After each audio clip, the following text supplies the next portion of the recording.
Mesa Central por Tele 13 Radio. Con el director nacional del Fondo Nacional de Salud, mejor conocido como FONASA, Camilo Cid. Estamos acá en el estudio de Tele 13 Radio 7:37. Camilo, muchísimas gracias por la gentileza de estar acá. Buenos días. No, gracias a ustedes. Buenos días, Iván. Oiga, usted tiene una vela en el entierro de la ley corta de ISAPRES, porque FONASA es muy sustantivo para el sistema de salud en general y en particular para ser parte de la solución, digamos, del problema creado que se creó después del fallo de la Corte Suprema de noviembre del año antepasado, ¿no?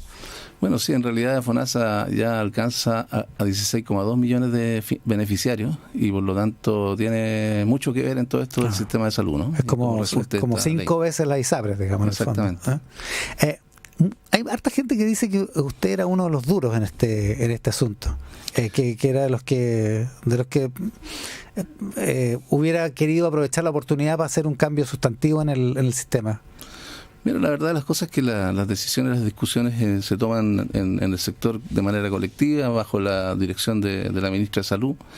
Nosotros hemos puesto nuestros puntos de vista, siempre alrededor también del programa, ¿cierto? Y de las posibilidades de avance también del en ese sentido. programa de gobierno, ¿verdad? Sí, claro. Uh-huh. Sí, claro, siempre también pensando en las posibilidades de avance en ese sentido, pero entendemos perfectamente que esta era una coyuntura especial, un momento específico, generado por las propias ISAPRES que dan pie a estos fallos y que había que solucionar antes de cualquier discusión más profunda. ¿Usted es de los que cree que efectivamente esto puede generar una caída en cadena de las ISAPRES y un problema mayúsculo para el sistema privado de seguros privados de salud? Mira, como están dadas las cosas, esto ya es de público conocimiento, ¿cierto? Que la deuda es importante, que las bajas de precios son relevantes y que por eso mismo la ley corta propone un camino, ¿cierto? A propósito de la ley corta, solamente que estaba escuchando previamente el programa y es un error decir que no se aprobó el programa de pago. Sí se aprobó el programa de pago. Lo que no se aprobó es el alza de los planes, digamos. Claro, pero se aprobó todo lo que quiere decir con el tiempo de pago, que son 10 años. O sea, todo lo de la deuda se aprobó. Claro, el monto, la propuesta de las ISAPRES, el consejo que va a analizar esas propuestas, etcétera. Todo eso quedó aprobado. Lo que no se aprobó fue la posibilidad de que las ISAPRES suban el precio. Exactamente. Claro. Entonces decía, bueno, que efectivamente es una situación compleja, pero la ley corta estaba pensada para eso, para poder abordarla. Y como decía antes también, o sea que la idea es superar este problema, ¿cierto? Y que se haga justicia. Finalmente un fallo de la Corte que tiene que ser cumplido, ¿cierto? Y posteriormente reflexionar respecto a cómo podemos seguir avanzando respecto al programa de gobierno en cuanto a reforma. Lo que ayer sí salió bien en esta tramitación es todo lo que tiene que ver con FONASA, que sale reforzada, digamos, con esta ley, ¿no? Sí, precisamente. ¿En qué término?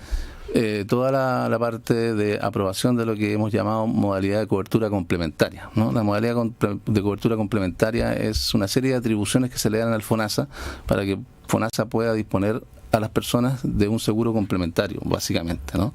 Bajo convenio con nosotros, ¿no? Un seguro complementario que no es FONASA, pero que estará en convenio con nosotros en base a licitaciones. FONASA lo que hace es fabricar un producto, que sería una póliza, que nosotros estimamos que es muy conveniente para las personas, para que las personas tengan cobertura financiera cuando usan prestadores privados, superiores a las que tienen ahora cuando usan la modalidad de libre elección que nosotros ya tenemos. Claro. Y que sea similar a la que están teniendo hoy cuando están en ISAPRES, ¿no? O sea, la idea es hacerse cargo de este movimiento que se está produciendo desde ISAPRES a FONASA, ¿cierto? Con un aumento de la cobertura financiera de cargo de las propias personas a través de estos seguros complementarios a FONASA. ¿Y cómo va a funcionar? ¿Va a ser una nueva letra en la categoría de FONASA? No, es una nueva modalidad. ¿Ya? FONASA se desenvuelve con dos modalidades, la modalidad de atención institucional y la modalidad de libre elección. La atención institucional ocurre fundamentalmente en el dispositivo público, ¿cierto? Los centros de salud familiar, los hospitales públicos, o sea, todo el dispositivo público, que vale la pena mencionar que es gratuito desde septiembre del año 2022 con copago cero, ¿cierto? Y luego está la modalidad de libre elección, que es que FONASA establece convenios con prácticamente todos los prestadores privados también, y que las personas pueden comprar bonos, ¿cierto?, para atenderse ahí, pero eso es con copago. Y la gente prefiere por oportunidad o por distintas razones prefiere ese sistema, pero requiere un copago. Claro.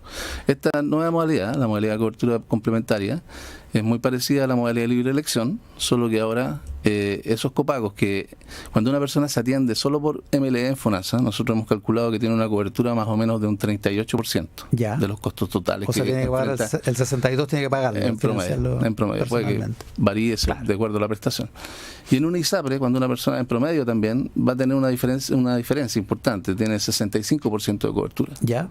Lo que nosotros pretendemos es que este seguro complementario cubra esos 27 puntos de diferencia que existen entre el 38 y el 65. De modo que la gente tenga un 65, claro, en promedio, que tenga más o menos un 65% de cobertura. 2/3 de la prestación la tenga cubierta. Claro. Por un seguro. Exactamente. Y eso lo hacemos porque apostamos a que hay una capacidad, porque la gente en ISAPRE no paga el 7%, paga el 11% en promedio de su renta. Claro, porque paga planes un poquito más caros, claro. Digamos. Y por lo tanto, si se viene a FONASA, hay un diferencial que puede ocupar para pagar esta prima diferencial plana. Claro, porque en FONASA va a pagar el 7% igual a todo evento.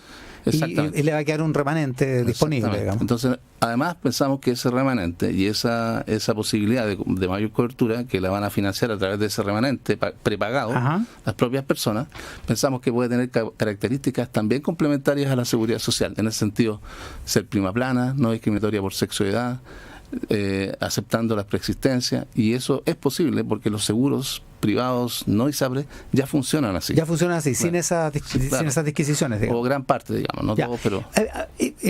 Tuvimos un auspiciador acá que ofrecía un seguro complementario ya. O sea, de alguna manera existe eso, ¿no? Claro, nosotros, yo decía, incluso ayer ante una pregunta, y que nosotros no hemos inventado esto se ha producido. Hay 2 millones de personas de FONASA que tienen un seguro complementario. Que tienen seguro complementario. Lo que nosotros estamos tratando de hacer es que sea complementario a la seguridad social, que tenga condiciones más ventajosas, y eso lo podemos hacer porque tenemos mayor capacidad, tenemos capacidad de hacer economías de escala, de que grandes contingentes de personas puedan adquirir eso y por lo tanto la prima del seguro sale más barata, digamos. Mejorar la prima, mejorar las condiciones. Es que esa es la gracia de los seguros, que si son muy masivos sale más barato para un montón de gente, ¿no? Exactamente, y eso es lo que esperamos.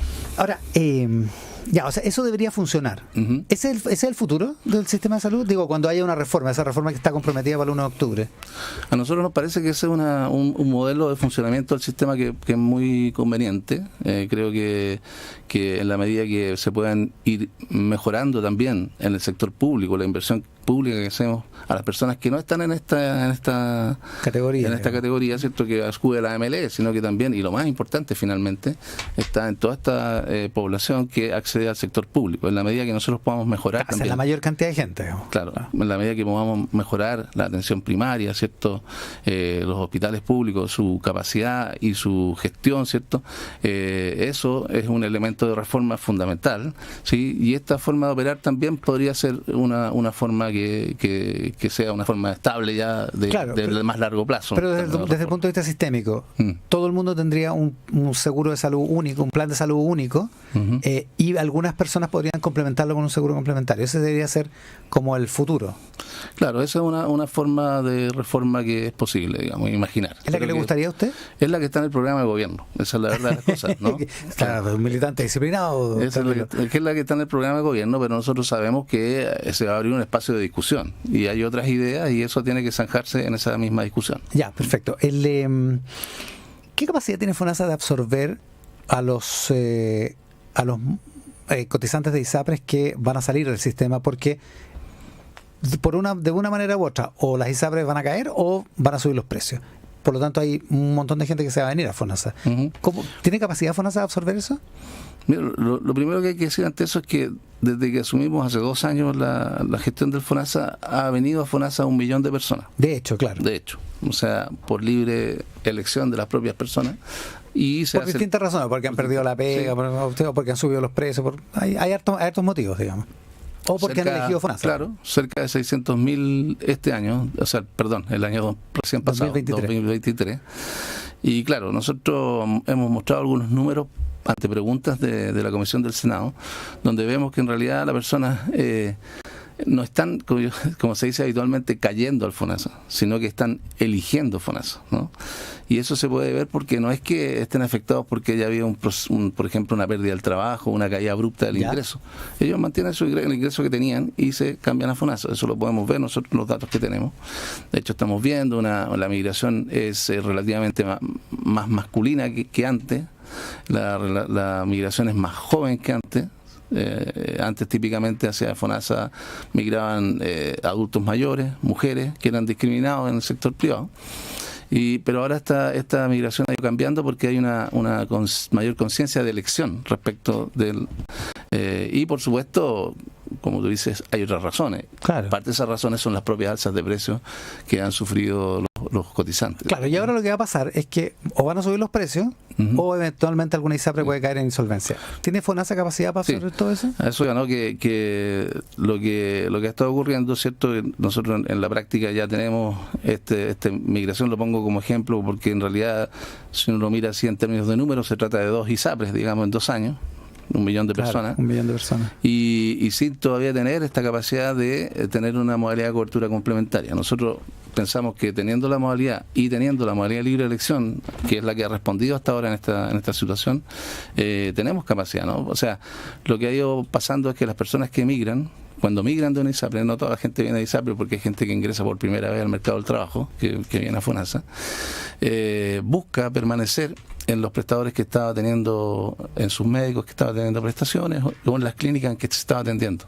Entonces va a comprar el bono y pagar copago en función de eso, ¿no?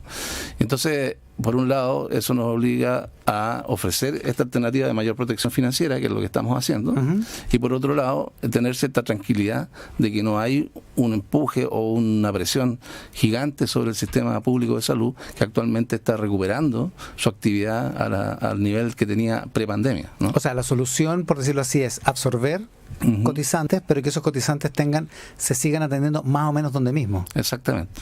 Para no colapsar.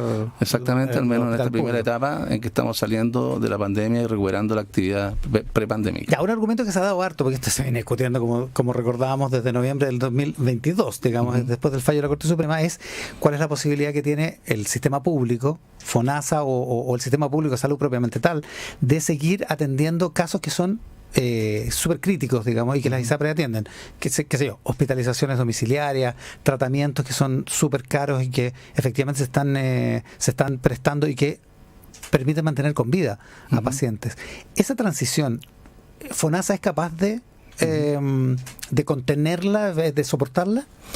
Bueno, primero hay que decir que en la aprobación de ayer se aprobaron 3 cosas importantes respecto a esto, que va más allá de la MCC, ¿no?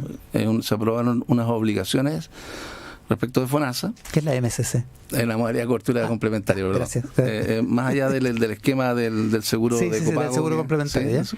Se aprobaron 3 cosas, que digo más allá porque son independientes, ¿no? 3 obligaciones del FONASA respecto de beneficiarios en caso de cierre de su ISAPRE. Ya. Una obligación es mantener en el estado que se encuentre y en la etapa que se encuentre a las personas que están con GES, auge. Perfecto. Y eso es una obligación para FONASA. Es una obligación desde para el día 1 de la insolvencia. La verdad es que, hubo un debate sobre el verbo que se usa. Se usa el verbo podrá, ¿sí? Los senadores pedían que se usara el verbo deberá, claro. O sea, deber en vez de poder. Pero la intención... Disculpe, pero a mí me hace diferencia. Claro, lo que pasa es que hay cierta flexibilidad que tenía que ocurrir respecto de los prestadores que se están usando, porque FONASA tiene, digamos, el legítimo deber también de evaluar si esos prestadores y esos precios que se están utilizando son los mejores o los más correctos. Ya, y por lo tanto eso podría cambiar, ¿no? Ya, claro, lo que pasa es que una señora que tiene cáncer, que está en tratamiento GES, sí. ¿Ya? Tiene un médico, probablemente de cuidados paliativos o del tratamiento propiamente tal, y si no tiene cobertura para eso, ¿le van a cambiar al médico?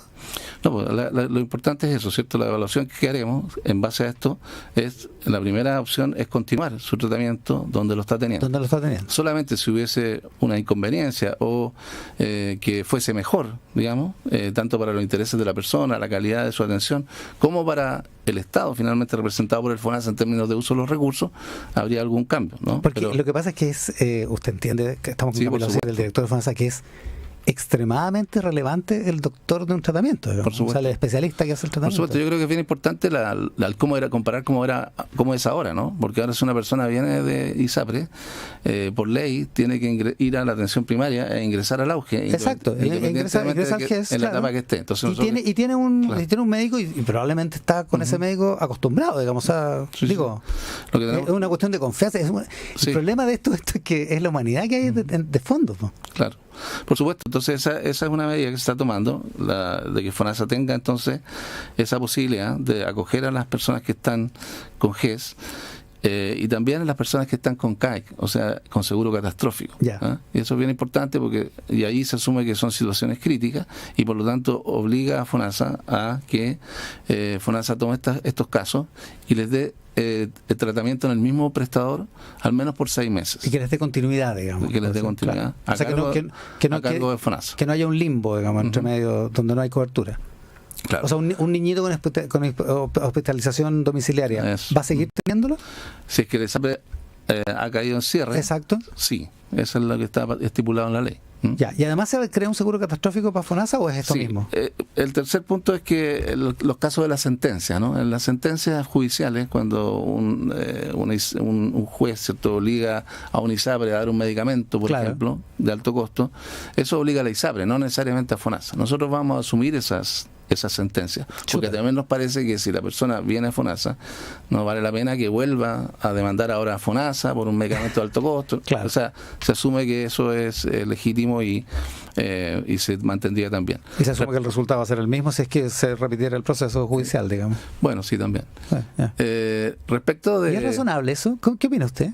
Porque digo, eso ocupa, por ejemplo, en un solo paciente recursos que podrían ser distribuidos en miles de pacientes para solucionar, digamos, desde el punto de vista de es atroz el término, pero desde el punto de vista de la rentabilidad social, ahí hay un trade-off, digamos, un juego. Sí, nosotros tenemos ciertas coberturas de medicamentos de alto costo en varias instancias, en el GES, en la ley Ricardo Soto, que han asumido mecanismos de racionalidad del uso de los recursos. Claro. Pero Ciertos ejemplos son los casos más raros, digamos, que no están en ninguna... Pero siempre están apareciendo cosas nuevas, la tecnología avanza, las formas de inserción, digamos, de las nuevas tecnologías.